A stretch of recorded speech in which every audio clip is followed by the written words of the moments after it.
Welcome to Art History in a Hurry. I'm your host, Monica Hahn. The central figure in Edvard Munch's The Scream is probably one of the most recognizable images in art history.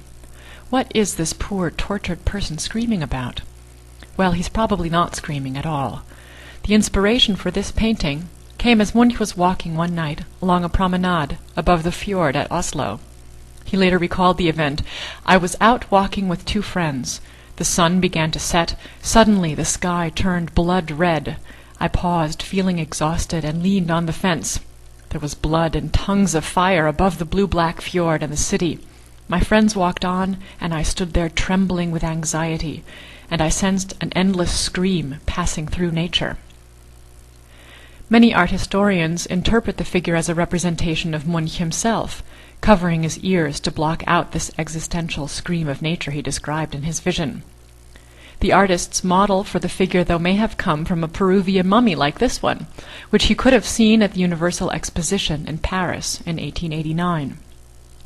In any case, the terror, the agoraphobia, the raw emotion evoked in Munch's recollection are visible in the painting itself, not only in the tortured, twisted depiction of the man, but in the disorienting, tilted composition, the unsettling curves of the right-hand portion of the painting, and the unnaturalistic colors of the scene with the purple water and the deep red sky.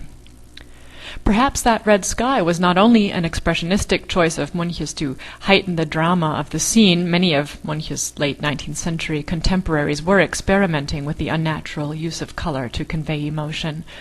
A recent article suggests that the red sky over Norway was, in fact, the phenomenon of Krakatoa twilight caused by the eruption of the Southeast Asian volcano a few years earlier. Munch made 4 paintings and a lithograph of this scene, and this haunting image entered into the popular conscience even before the spectacular thefts, 2 of them, of 2 versions of the painting in recent years. In 1994, on the opening day of the Winter Olympics in Oslo, thieves stole the version at the National Gallery, leaving a note that read, "Thanks for the poor security." 3 months later, as part of a sting operation, the painting was recovered unharmed. A decade later, in 2004, the version at the Munch Museum was stolen while the museum was open by armed masked men. Not until 2 years later was the painting found, unfortunately in damaged condition.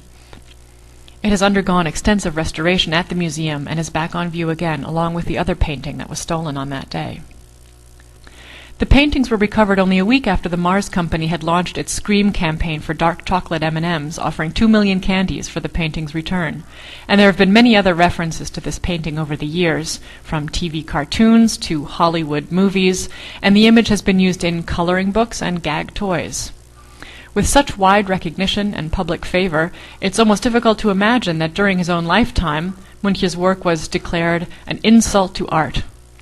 But perhaps Munch would have a similar reaction now, as he did then when he found it incredible that something as innocent as painting can cause such a stir.